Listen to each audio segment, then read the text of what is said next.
everything that's the game. We're talking about the game, not practice, the game. Twitter is fun. Twitter is a great time. My favorite social media app by far. But as the data that you've talked about, Brandon, Twitter is the least effective in terms of getting people to view your content. Promo. If you build it, they will come.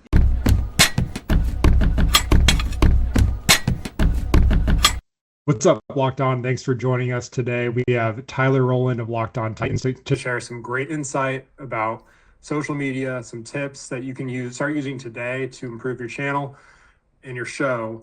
Tyler, just give everyone a quick intro of who you are and what you do in case they don't know. Yeah, so I host the Locked On Titans podcast for the NFL channel. I also am the lead host of the morning edition of Locked On NFL. I started with Locked On in September of 2019 before the NFL season kicked off, and we are in year 7 now. So that's what I do on the network and how long I've been around. Now, here's a real question. What's the first app you open after the game? The first app that I open after the game is TikTok. So the reason, technically it's my camera app. I record a point and shoot video, like selfie style on my phone. And then immediately after that's complete, I go straight to TikTok because I have found that TikTok is the most user-friendly when it comes to altering the video to look the way that I want it before I push it out on all the social media websites. So TikTok would be number 1. And then if there's a night game, are you posting straight up that night? Are you sleeping on it, or are you doing both? What does that look like for you? Yeah, I think it would be a critical mistake for anyone to not immediately go into the content. The reality is we live in a microwave society. If you wait an hour, 2 hours, you wait until the next morning to go live, to post a clip, to do a short, you lost. That it's a timing game. You know, we see it in the news breaking industry. And the thing about this is you don't have to worry about getting the news right. You know what I mean? It's literally your opinion. You cannot be too early to give your opinion. So I think one of the critical mistakes that people can make is thinking that you can, I'll put out the show tomorrow morning. I'll go live tomorrow morning. And what I find is, some people, I know that a lot of people who are working for the team that they like. And I recognize I'm a Titans fan. When the Titans lose, I'm bummed, man. Like, if I wasn't doing a Titans show, I'd probably turn off anything Titans for a day or two because I'm angry. But like, we are professionals. People out there are starving for content. Time is everything. And I think one of the most critical mistakes that you could make is to think that you can put your content out the next morning or something like that, and it'll have the same reach and same impact. It just is not. The timing is everything. You got to beat people to the punch in this oversaturated market. 100%. And that's something we've been preaching is timing's everything. Absolutely. And now segueing to a slightly different topic is just what is your favorite non-sports account that you follow? And so I really like movie-related ones like IGN's accounts or discussing film. I'm into mostly like comic book movies, action movies, stuff like that. I'm a little bit of a nerd. I'll admit it. You know what I mean? But I like those kind of movies that are or those kind of accounts that bring that information that I may not find on my own directly to me. And I feel like our accounts can be that for people. Like when you see a trailer for a movie and I get on Twitter and I see IGN just posted the new Super Mario trailer, I'm like, yes, I want to see this, and click on it. That's how people look at your short videos immediately after, is like, what is this new information? What is this opinion that I'm feeling?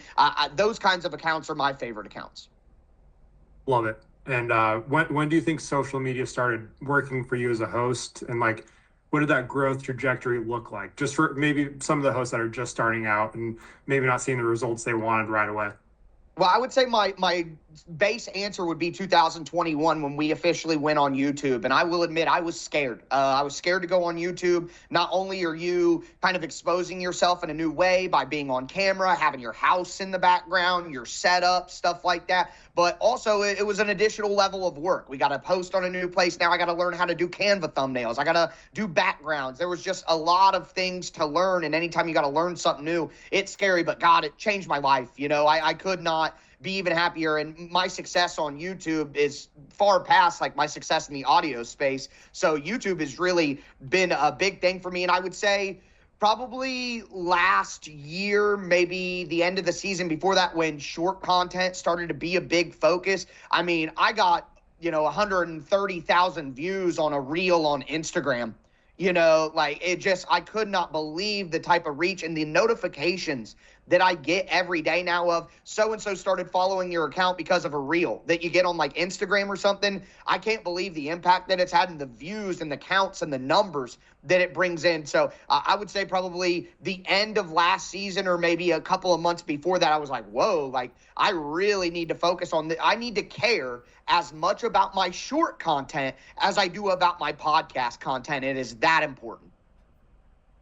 100%. It's about meeting them where they are and just compounding over time. So that's a great point. And evolving with the audience as well. The reality is attention spans are razor thin in today's society, and you can hook people and earn their trust through the short content that they have the attention span for, and then they will give your long content the time of day because they trust you and they like you and things like that. So it's just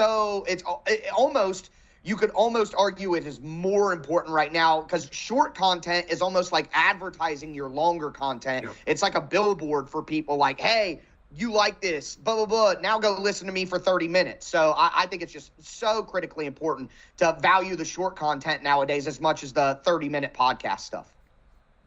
Definitely. And I know you talked a little bit about TikTok earlier, but what's been your best platform for your show and why? Well, I mean, outside of YouTube, which we're on, I think that Instagram has been the best. I mean, I get some massive view numbers on Instagram that I could not believe. And one of the things that I think is very helpful is I have my Locked On Titans Instagram tied to my Locked On Titans Facebook, which is super efficient because I can put, and on my Threads, which I don't even have the Threads app on my phone because Threads, Blue Sky, get out of it. Twitter is king and it'll never die. But there are people on Threads. So the ability to link your Threads account, your Facebook account to your Instagram account and post on Instagram and have it feed to the other places. It's like a baby version of Hootsuite or whatever that we've been working with. It's like a baby version of that and the efficiency of that. Now I'm posting on Instagram, hitting all of that. It goes directly to Facebook. It's wonderful, quite frankly. Instagram, because of the ties to the other Meta programs, has been very, very helpful to me, more than even TikTok. Even though TikTok, I mentioned earlier, is more of putting captions on, putting the text at the top of the screen, things like that, adding background music. TikTok is more user efficient for that, but in terms of reach and benefit, Instagram knocks it out of the park. Yeah, and some people might be surprised by that, but we actually have a lot of data that backs that up too, that it's kind of the sleeping giant, especially in the sports world. So 100%. And then on that note, what type of content have you seen perform the best across your channels? It's always opinion. It's always opinion, man. One of the big things I feel like I'm ideally suited to have this conversation because of my familiarity with clips from other shows, because I do Locked On NFL and I go through everybody's clips and I use their clips and stuff. And I don't want to make it too negative, but the amount of hosts that I see that focus on the wrong things or take too long to get to the wrong things, we don't care. Information does not sell in today's marketplace. You're not Adam Schefter. You're not Ian Rappaport. You are not telling these people know the score. They know how many passing yards your quarterback threw for. They know how many saying, the Guangdong Tigers lost to the Shanghai Sharks 31-32. The quarterback had 800 passing yards and 57 touchdown passes. Blah, blah, blah. And I thought that the quarterback had his best game of the season. Just cut out all that box score nonsense. It is a waste of time. Anybody who is watching your short content knows that. You are not in the information business. You are in the entertainment business, the opinion business. People want to know how to feel, how to react, what their emotional response to event should be. They don't care about what the event was. Everyone knows that. What it should be, the response to the event. So the amount of wasted time that I see in clips of people going over box scores and stuff and saying, like, they used to say, hey, I'm host a Locked On. No, don't even say that. They're on your page. They see it. They'll click on it. Just get to the opinion. How should I feel? That is what people want. And that content, when I come out strong of, oh, what a disaster. The quarterback's a bozo. The blah, blah, blah. And listen, you don't got to be as hot takey as I am. I know there are some people who look down on kind of that, but you have an opinion on the game. Hey, this was, Tom Brady's worst game of the season. Like, don't bury that in the 30 to 40 second window because you're given box score stats. Lead with that immediately. I'd rather have a 30-second short after a game that's all meat than have to do a minute and 15 one that has bread at either side with box score stuff that people already know. You're not giving these people information that they don't know. They want to know your opinion on that information. That's my view of the current media landscape. Love it. What is your ideal clip length and why? And then also, like, this is a two-part. And then also, how do you write your captions that kind of stop that scroll?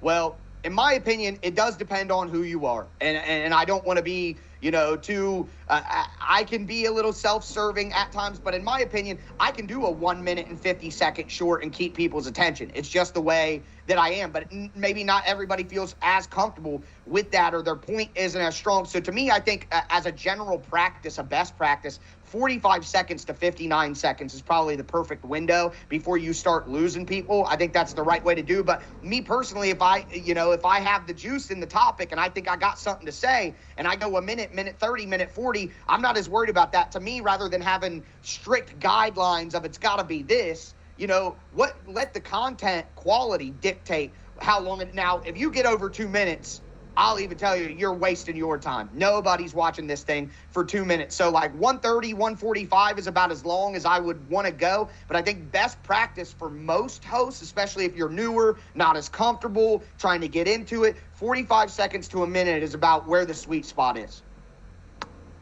Got it. And then how much time would you say you spend on social media each week? Just a typical week. Just take us through that. My screen time is excessive, I will admit. But in terms of like putting out short content, a lot of my social media screen time is I engage. At the end of the day, I'm not a beat writer. I didn't graduate from college. I went, but I didn't get a degree. I don't write for a website where people knew me before. I didn't have that built-in trust and an audience already. So it's important for me to create community and engage, and whether it's negative, positive, or whatever, I go back and forth with everybody all the time and make them feel like he can see what I say.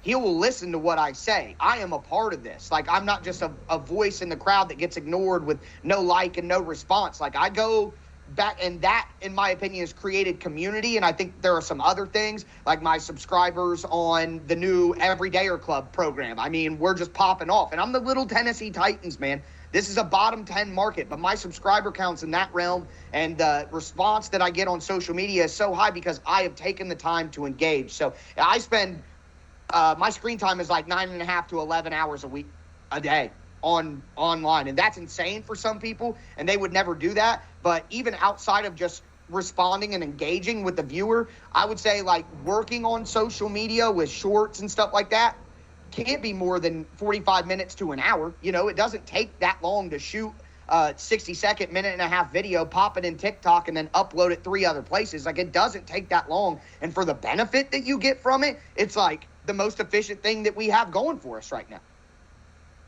Now, Tyler, take us through what your posting routine looks like after an episode drops. And I guess I should say during the process of recording an episode too, because I know you mentioned sometimes you will post a clip before the episode drops or while it's uploading. So just take like the typical Locked On host through that, like what that looks like for you and maybe how they could apply that to their process.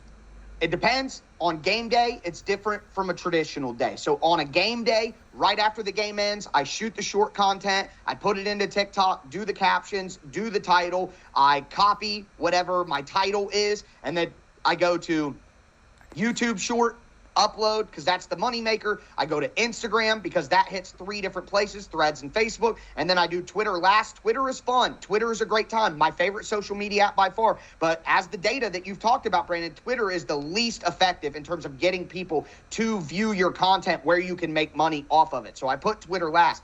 On a game day, I put out my short video. I go live immediately on my channel after those videos are out with my 30-minute full-length podcast reaction. Now, on a normal day, what I'll do is I'll record my podcast. Again, as things are downloading, I will create a short form version of my first segment. And then I usually post it. My shows come out 6 p.m. Sunday through Thursday Eastern time. I will usually save that short, unless it's something super topical that could be stepped on through time, like a coaching news update or something like that. I will usually save that short video until the next morning at about 7 a.m. Eastern time, and then I will post it, because technically my shows are Monday through Friday, and you want to get people going. So if it's a game day, I'm posting that short immediately. If it's not a game day and it's a traditional episode, I usually say my video comes out at 6. It'll go throughout the night, and then in the morning I put out the short video that's a summary of segment 1 to get anybody else who hasn't already found it to get on, and then people are waking up. And we all do that. Think about what you do. You wake up in the morning, you go to the restroom, you sit down, you start scrolling through your phone, blah, blah, blah, and then you see, Cliff Kingsbury's the number 1 option, blah, blah, that's interesting. Make sure to check out the full show later on, out right now, So I find that using the short video as kind of a promo post the next morning, that's the best way that I do it on a traditional day. Love it. And what is one thing that you would say to like a host that's starting right now that they should start doing this week or today? Promo. If you build it, they will come. People aren't just going to show up because you're good. You got to stop thinking that, it doesn't matter how good you are. If they don't find you, you could have the best singer in the world, but if they're singing in the Amazon, no one's ever going to hear you. Like, you have to promo. You have to put out, promo posts with links to your show, put out short videos all the time. I mean, I'll do 2 or 3 a day if there's news to do it, because that's just the best way to advertise your show is through short content and social media posting, using your thumbnails, creating graphics. That Locked On gives you so many resources to create graph rankings, stat pages. So anything you could do to create engagement, get people's eyes on your content, could ultimately be the advertisement. Why do people advertise? Because it works. People need to think about their short content and their promo posting using graphics as advertisements for their show. You can't just be good at podcasting and people will find you. You got to force them to come. Don't take a water to a horse and make them drink. I'm holding the horse's head down in the water and making them drown if I have to. That's what you have to think in this marketplace, because there's so many voices. I cover the Titans, not as saturated of a market as New York and Philly and like all of those places. If you're a new host, there have been podcasts going forever. How are you going to beat those people? How are you going to get people to come to you instead of them? It's to drown them with promotion, and that is short content and graphics. Awesome. And I'm going to put you on the spot here with a question that you weren't prepared for. Locked On Titans has 0 followers across all social platforms. You lost everything. You're starting over from scratch. What is your strategy to build that back up? And like, what is the number 1 tip you would give to hosts to kind of in those shoes to do the same thing? The reality is, be bold. Be bold. If you're just, I think the quarterback could be better, but it still wasn't a terrible game. I know that some people don't want to hear this, and some people view it as a lack of integrity or whatever. You have an opinion on what happened. Don't be scared to be wrong. So what, man? Colin Cowherd, been one of the greatest media guys in the sports industry my entire life, and he will be for as long as he's living. People will care. He has a whole segment called Colin Was Right, Colin Was Wrong. What matters is authenticity is what matters, not being right. Or, of course, you can't be, an idiot and say, hey, this team needs to cut this guy and they'll get this much cap space relief and be wrong about that. Your information has to be right, but don't be, I think this draft pick is terrible. This was a terrible choice. Why didn't they pick this guy and this guy? Don't be scared to be wrong, because people like authentic. Even if you're wrong, they will like the fact that you told them the truth. So what I would do is I would be as bold as possible with every take that I had. I would take those bold takes. I would turn it into short content. I would pummel the internet and social media sites with that. I would engage with every single comment that I had. Every single person, I like the comment, I respond to it. Good, bad, indifferent, doesn't matter, because all that matters is creating community and making people feel like they're a part of something and somebody that they can trust, and they want to see themselves. I'm a Lakers fan.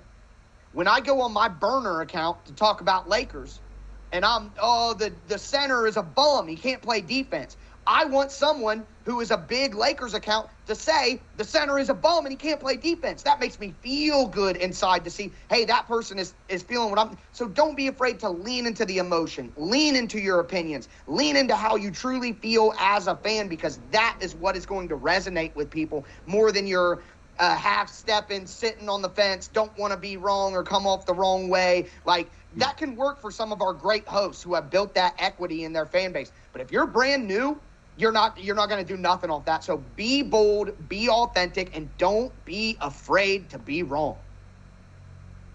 Great. And now we're going to wrap things up with a little fun exercise here. Just you answered some of these already, but clip it or skip it. So clip it essentially means you're going to post that. Skip it means you're just going to skip posting that. So we'll start with number 1, a crazy rant or a hot take. Number one thing, you got to clip it. I mean, that is exactly what sells to Stephen A. Smith, Skip Bayless. Again, people kind of, I don't want to be like that, but okay, that's great. I don't like AI. I think AI is a bad thing, but if it's a tidal wave, and if I don't use it, I'm going to get crushed by people who are using it. So if you want to succeed, you're going to have to swallow your pride and realize what works and what doesn't, and you got to clip that. Next up, clips with no captions. Nope. Skip it. People don't watch shows without subtitles anymore. You have to think about your own habits and what works for you. Captions are critical. I will never post a video unless I have captions. I got a video sitting in my drafts right now on TikTok because it's acting up and won't do captions. I'm not posting that until I get captions on it. People don't have the attention span, and the words on the screen help keep them locked in. You must have captions, and I would even recommend, and I've been trying to do it more, having a text bar at the top that's like a title of it, like Salah strikes out is one that I used recently with the offensive coordinator thing, and then captions at the bottom. People need as much stuff on the screen to keep their attention as possible. It's just the audience's attention span is what we need to pay attention to there. Clips over 60 seconds. If you have something really good, then yeah, but for the most part, best practice, skip it. Keep it as short as you can. A misspoken line or a stutter or a blooper. Okay, skip it, I guess, but if you go on TikTok, again, TikTok is the holy grail of short content editing. They have a feature that says remove filler words. It's literally at the bottom. It's a little eraser symbol. Just hit that, and it's going to clip out any I don't really do a lot of that. I don't have a lot of speech holdups in my speech pattern, but they have something perfectly for that. Remove filler words, and the little cuts that it creates in the video actually keep people's attention more than just the straight video. So not only are you cutting out your mistakes, but you're enhancing your content at the same time. So go on TikTok to edit that short content, and you're going to be able to fix that problem. So clip it, but use the features that are at your fingertips. Next one is clips responding to fan comments. Yes, clip it. If I do stuff all the time of, if you go on Twitter and there are a bunch of people that mad at the owner. Oh, the Titans have the worst owner in the world. Listen, I hear Titans fans out there talking about how bad Amy Adams Strunk is as an owner, and I disagree. I think you guys are being childish. This goes back to being a fan, feeling the emotion, being in the moment, giving your opinion. People want to see a response to the conversations that are happening. One great piece of advice that Ross Jackson, the mastermind, the leader of the Locked On NFL channel, gave me a couple of years ago is don't preload too many episodes and plan out what you're going to do on Thursday, on Monday. Follow the rhythm of the fan conversation. Look at it as a river.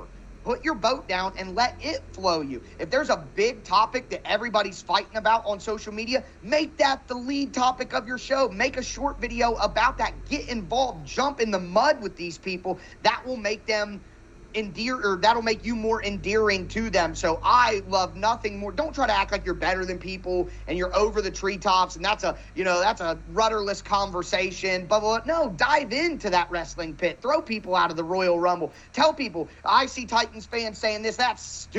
It's a dumb way to look at it. That sort of response is going to get people hooked into, oh, this guy does. I agree with this guy. Let's go. But like you gotta lean in to those fan conversations. Whatever is a hot topic on the message boards and all that, that is where you can live and dominate. Love it. And then this is something I can relate to as an Arizona Cardinals fan, unfortunately, and you as a Titans fan, I'm sure, is just blowout losses. Like, clip it or skip it? Oh, you always clip everything that's the game. We're talking about the game, not practice, the game. You know what I mean? Like, people are dying for a reaction. My thing is, do you think fans don't have emotions and reactions to games because they're a blowout? No, they are mad, they're angry, they're sad, whatever, and I'll go through every single one of those emotions. There is not a single game. There are very rarely any news event, whether it's a game, a hiring, anything, that should be a skip for short content or long content. Like, that's exactly what you have to capitalize on, is the big events that happen. Like, that is where you have to live. So there should never be, regardless of the score. What I like to do is, I'll record a short video at halftime if they're down by 30, if they're down by 25. Well, this game's already over, folks. Why even wait to do my short video after the game? We know what happened here. This is a disgrace. This team's terrible. Waiting for the game to be over, if you kind of, you don't want to get caught and have a big comeback and stuff like that. But, like, even then, so what if you're wrong? The people were pissed at halftime, and they probably loved your video when you were pissed at halftime. So it's like, you really can't go wrong here. And the reality is, making a video and being wrong about your reaction if they come back or something, nobody's going to be like, oh, well, I'll never listen to that guy's show again. He thought that they couldn't win and they came back. Because then you could just make a video after the game of, oh, my God, I did not think that they could come back. What a crazy comeback. I had no faith whatsoever that this team was going to be able to respond like that, and they did it. What an incredible response. All the credit in the world to Bozo Clownahan, the coach. You know what I mean? Like, even your mistakes can be re-engineered and manufactured into more content that gets people to like it more. So there's just no stone that you can leave laying down. Unturn them all. And lastly, we'll go here with horizontal clips. Clip it or skip it. Skip it. And listen, I'm not trying to hate on Locked On. I know they were trying to do the best, but the way that we used to be told to do clips, where you take a horizontal and you put it into the vertical template with your team logo and the blah, blah, blah, at the top. That is dead, man. Skip that. Do a point and shoot. Full verticality. That is not the way to do it. All righty. Well, that wraps us up here. Tyler, appreciate your time, and that's some great insight. Is there anything you want to leave hosts with, like a closing thought or anything, just as far as social media growth and tips for them to start applying today? Well, I said it before, but it is the advice that I would give to anybody, no matter what, when I get asked for advice. Because at the end of the day, I was a nobody, who had nothing. I got an opportunity to do a show. I had 15 followers on Twitter in 2019 when I started. I'm close to 20,000 on YouTube and Twitter now. Like, the number one thing is be authentic. Again, like I said earlier, don't be afraid to be wrong. Tell people how you truly feel in a market that there's millions of people. This is an oversaturated sports media market. Everybody's got a podcast. You can go to Best Buy and buy a $100 microphone, and now you're in the media. You know what I mean? The thing that cuts through the noise is authenticity. That is the number one thing. So be yourself. Like the genie told Aladdin, be yourself. That is the most critical thing, because if you're fake, if you're couching your opinions, if you're contriving your opinions, you're trying to manufacture stuff that doesn't make sense, like, people are going to cut through that. You're not going to relate to people. You're not going to hook them in. You got to be yourself. You got to lean into it. Have fun and be you, and don't be afraid to be yourself. Awesome. And last but not least, this one, we don't even have to air this, but just want to know, how did Tyler the Madman Rowland originate? Where did that come from? Gotta know. I was given that. In my opinion, I would have gone with Hot Take Tyler, because I love alliteration. If they would have come to me and asked me what my nickname should be, I would have went with that. But I was given the Madman nickname, but it seems to have stuck. A lot of people, call me that when I go on other shows and do appearances and stuff like that. So, there are people out there in the marketing department that are smarter than me, and the Madman kind of stuck. So that's where that came from. I wish I had a better story to tell you that it was my idea, but it was kind of like all names. They're given to you, and you don't have a lot of choice. So it turns out I love my name that my parents gave to me, and it wasn't my choice, and I love the Madman, and it wasn't my choice either. So it's just the way that it went. Awesome. Well, thanks again, Tyler. Appreciate your time. Anytime.